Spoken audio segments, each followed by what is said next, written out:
So us old people used to call this the Reader's Digest version. That's one of those if you know, you know kind of references. This one's going to be about magnesium. I'm going to keep it short, meaningful. I'm going to get in, give you the information, and get back out. So here it is. I'm going to start with a couple of the whys.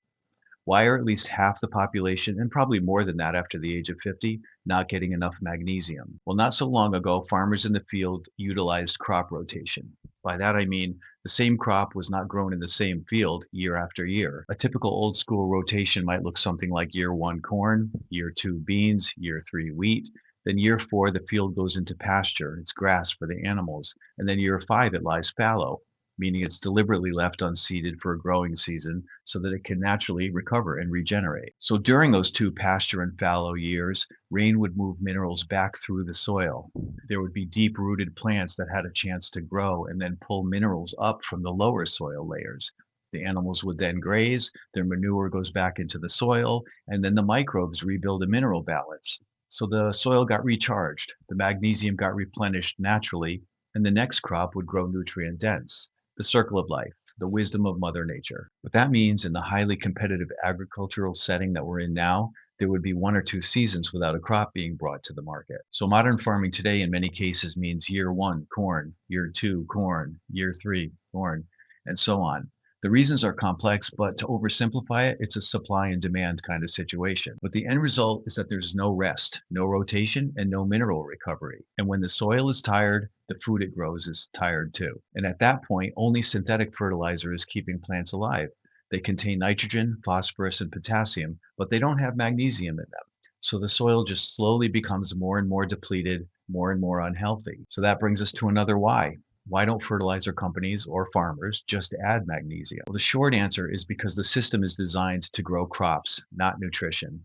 Modern agriculture is built around one goal: grow the biggest crop as cheaply as possible. And magnesium is not going to increase a farmer's crop yield. Yes, it increases the nutrient density, but that doesn't show up on a farmer's balance sheet. There's no financial incentive in it. In other words, adding that in costs money, but it doesn't raise your profits. So in order for a farmer to add magnesium properly, they can't just sprinkle it in on the ground. It requires crop rotation, composting, slower growing, soil rebuilding, and all that costs time and money. And at the end of it, the plant is still going to grow to look the same, be the same size, but the fertilizer is going to have cost them more. So farmers don't get paid back for it.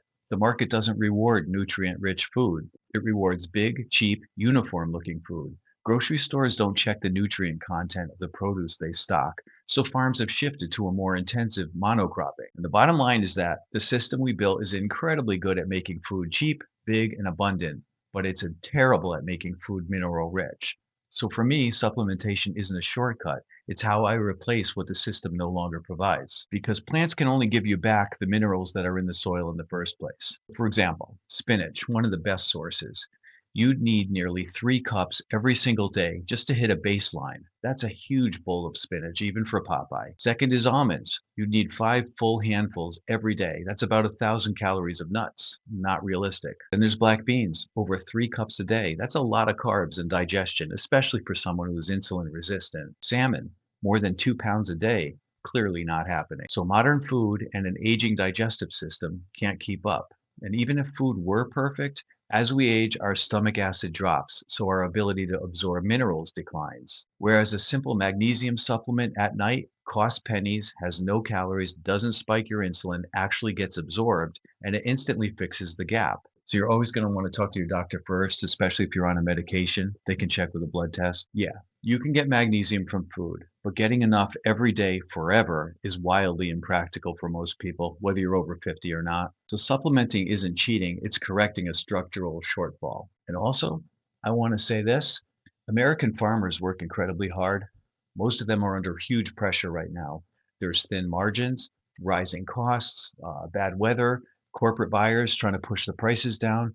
They don't have the freedom to grow food the slow, old-fashioned way that they want to anymore. They have to survive. So this isn't about blaming farmers. It's about understanding how the system has changed and how we need to change to adapt to that reality. And just for added bonus points, animals now eat mineral-poor feed. Cows, chickens, pigs are eating crops that are grown on mineral-poor soil. So the meat, the milk, the eggs, they contain less magnesium too, and it just becomes a chain reaction. The result is we're eating the same foods in the same amounts, but we're getting far less magnesium in them. So that brings us to, why should you care about getting enough magnesium? Well, it's like the body's off switch. It tells your body when to relax and when to let go. It helps your muscles unclench, your nerves calm down, your heart beat steadily, and your blood sugar to stay under control. Without enough of it, your body stays stuck in this tight mode. There's tight muscles, tight nerves, tight blood sugar, tight stress. So if you're over 50 and you don't sleep well, you feel tense, you get muscle cramps. I have a client that calls it feeling wired but tired. Magnesium deficiency is probably playing a big role in the why. And that brings us to supplementing, taking a pill. Magnesium is actually a positively charged ion. That just means that on its own, it can't exist inside your body or in a supplement. So if you tried to take pure magnesium, it would burn your tissue and would be impossible to absorb. So it has to be bound to another molecule. And that's why there are so many different types of magnesium. So for instance, magnesium glycinate means it's added to a glycine molecule. Magnesium citrate is taking a ride on a citric acid molecule. Same mineral, just different delivery vehicles. So magnesium is the passenger. The added molecule is the car. Some cars go straight to the brain. Some cars go to the muscles. Some go to the gut, and some just get completely lost along the way. So the form you choose determines where it goes and how well it gets absorbed. Instead of going over each of the main forms and what each one of them does, I have a PDF cheat sheet attached here below. It also discusses dosages and timings. So there are products that combine multiple forms of magnesium into one capsule. So you get a broad spectrum and better overall absorption without having to take multiple bottles. I have an Amazon link in the description below to the one I personally use, but there are many reputable companies out there. If you have a brand of vitamins or minerals that you like and you trust, they'll probably have a magnesium blend in their catalog too. So this is all part of my new series, Beat Your Biology, for a supplement edition. And next we're going to cover omega-3s and why they matter more after 50. So if this helped you, hit subscribe, let me know, and comment below. I read every one of them, and I'll see you guys next week.